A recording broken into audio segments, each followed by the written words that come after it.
આ દુર્ઘટનામાં આપણને પણ રોવ આવી જાય એવી જગ્યા બની છે. પરિવારને તો નહીં ભૂલાય, પણ અમને જ્યાં લગન અમે જીવશું ને ત્યાં લગન અમને પણ આ ચિત્ર નહીં ભૂલાય. વર્ષો વર્ષ વિજયભાઈ રૂપાણીએ દર્શન કરવા આવતા, એનું સણાકા એના સુરાપુરા દાદાની જગ્યા છે અને આ ગામ એને નાતોય હારો છે. બરાબર, સારા અને સજ્જન માણસો હોય ને એની અહીંયા જેની જરૂર છે ને એની ઉપર પણ જરૂર છે. એટલો લોકોને દુઃખ છે અને આવા મુખ્યમંત્રી માટે દરેકને હોય એ પણ સ્વાભાવિક છે. જે કોઈ આત્માએ આમાં જે કોઈ આત્મા ગયા છે, જે કોઈ પરિવારનો માળો વિખાયો છે, કિશોરના દીકરા કર્યા હોય, દીકરીઓ હોય, કોઈના નાના પરિવાર છે, બરોબર, અમને પણ જો આંખમાં ઊંઘ આવી જતા હોય તો પરિવારને તો તકલીફ થાય જ ને ભાઈ. કારણ કે આવા વાલસોયા દીકરા જેને આશા હોય, માવતરને આશા હોય કે ભાઈ અમે ભણી ગણીને આ દીકરાને મોટા કર્યા, ડૉક્ટરોને બનાવવાના એવી આશાઓ હતી. જેનું તમને કહું સવારમાં ભેગા હસતા મસ્ત રમતા હતા, એ તમને કહું બપોરે 1:38 એ પરિવાર રસોડો હાવ વિખાઈ જાય. રાજકોટ શહેર પણ આજે બંધ રહ્યું છે, કારણ કે વિજયભાઈ રૂપાણી છે તેમનો રાજકોટ સાથેની વાત હોય, ચણાકા ગામ સાથેની વાત હોય, આજ જ્યાંથી સમાચાર આવ્યા છે, વિજયભાઈ રૂપાણીના નિધનના સમાચાર આવ્યા છે, ત્યારથી દરેક વ્યક્તિએ, દરેક પરિવારે પોતાના ઘરનું એક સદસ્ય ગુમાવ્યો હોય તેવો ખાલીપો અનુભવી રહ્યા છે. બીજા કેટલાક લોકો છે એના તેમની સાથે આપણે વાત કરવાનો પ્રયાસ કરીશું. વડીલ, શું કહેશું, ગુજરાતે પૂર્વ મુખ્યમંત્રી ખોયા છે, કેટલી એવી જિંદગી છે તે આ દુર્ઘટનામાં ગઈ છે? હવે આમાં તો 300 જેવી જિંદગી ઉમાઈ ગઈ છે અને આ દુઃખદ ઘટના છે. અને ભગવાન આ બધા જે કોઈ આમાં મૃત્યુ પામ્યા છે એને બધાને ભગવાન એની આત્માને બધાને શાંતિ આપે.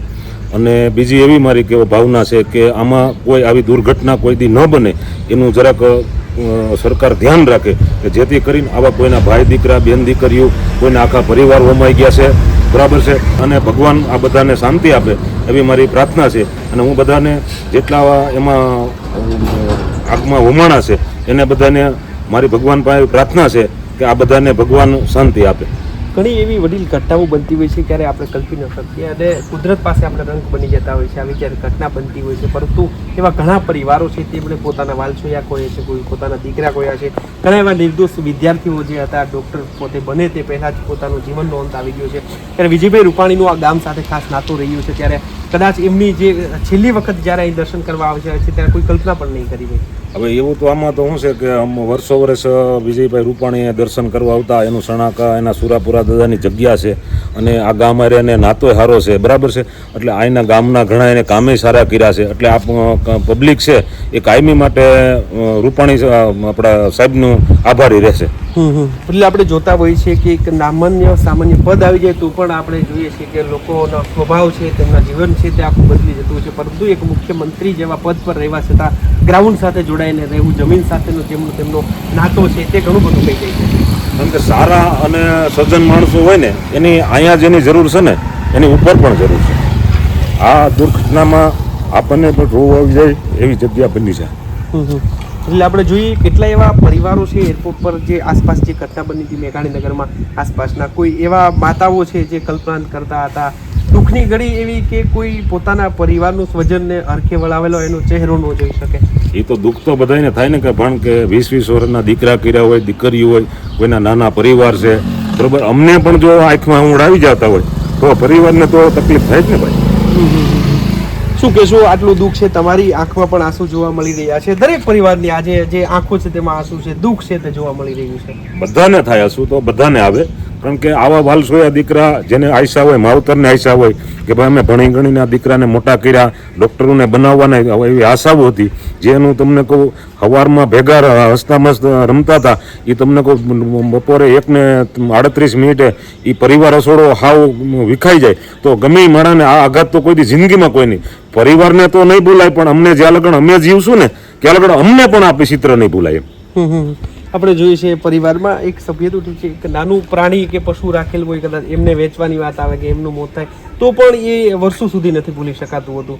ત્યારે એવા ઘણા પરિવાર છે અને સ્વાભાવિક છે કે કોઈ વિદેશ જતું હોય તો કદાચ કમાવાની લાલચ હોય, કોઈ ઉજળા ભાવિ માટે જતા હોય છે અને પોતાનો પરિવાર છે તે પણ વર્ષો 2-3, 4 વર્ષે પરત ફરતા હોય છે. આવી સ્થિતિ, આટલો સંઘર્ષ વચ્ચે જ્યારે જવાનું થાય, એ પરિવાર આશા લઈને બેઠો હોય, કદાચ એ વતનમાં જ સૌ કોઈ પરત ફર્યા થાય, ફરી પાછા વિદેશ જાય એ પહેલાં જ જિંદગીનો અંત આવી જવો. આવા ઘણા પરિવાર છે કે જે કોઈ એને મળવા, અહીંયા માવતરને મળવા આવ્યા હતા, કોઈ બીમાર હતા એને કોઈ ખબર અંતર પૂછવા આવ્યા હતા, પછી કોઈ એવા માવતર હતા કે 3-4 વર્ષ થયા એકાબીજા પરિવારને કોઈના મુખ નહોતા જોયા, એને માવતર મળવા માટે જતા હતા, ભાઈઓ બહેનો મળવા માટે જતા હતા, દીકરા દીકરીઓ મળવા માટે જતા હતા, બહેનો મળવા માટે જતી હતી.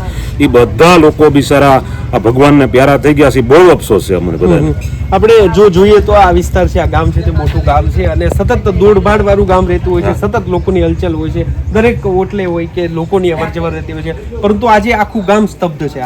એનું કારણ છે કે આ રૂપાણી સાહેબ હતા એ આ ગામમાં જોડાયેલા હતા અને એનો જૂનો નાતો હતો અને એના સુરાપુરા દાદાની જગ્યા હતી, એટલે વર્ષો પહેલા એ લોકો અહીંયા રહેતા છે. એ તો આપણને બહુ ખબર નથી, પણ એના માન ખાતર આજે આખો ગામ આમું અત્યારે અમે તો વિસાવદરથી આવી છીએ, બરાબર છે, પણ અમે જોયું અત્યારે તો આખું ગામ સન્નાટો છે. અહીંયા કોઈ પાણી પીવાની આપણને એક બોટલ પણ નથી મળતી. આ જોઈ રહ્યા છો ગામ છે. બીજા વડીલ છે, એમની સાથે વાત કરીશું.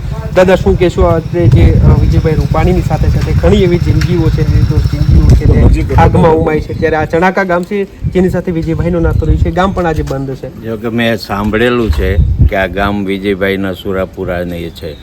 હું રાજકોટથી આવું છું, અહીંથી પસાર થતા હતા અને અમારે પાણી પીવું હતું.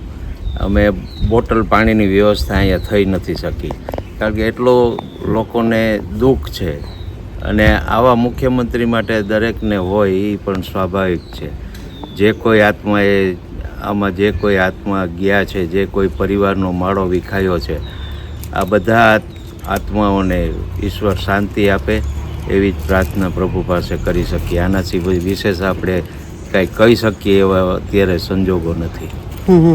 વડીલ, આપણે જોતા હોઈએ છીએ વિજયભાઈ જ્યારે આ ગામમાં આવતા હોય છે ત્યારે પરિવાર સાથે આવતા હોય છે અને જે કાલે અંજલિબેન પણ લંડન હતા ત્યાંથી પરત ફર્યા અને એમનું સ્પષ્ટ રીતે કેવું હતું કે વિજયભાઈનું મોઢું બતાવો. સ્વાભાવિક છે કે પરિસ્થિતિ છે થોડી.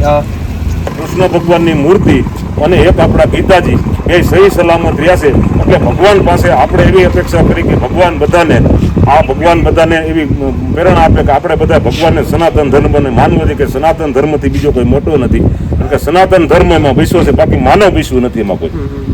તો આ જે ચણાકા ગામ હતું, અહીંના લોકો હતા, એમનું કહેવું છે કે ભાઈ આ વિસ્તાર નહીં પરંતુ પૂરા રાજ્યને વિજયભાઈ રૂપાણીની ખોટ છે તે કાયમી માટે વર્તાશે.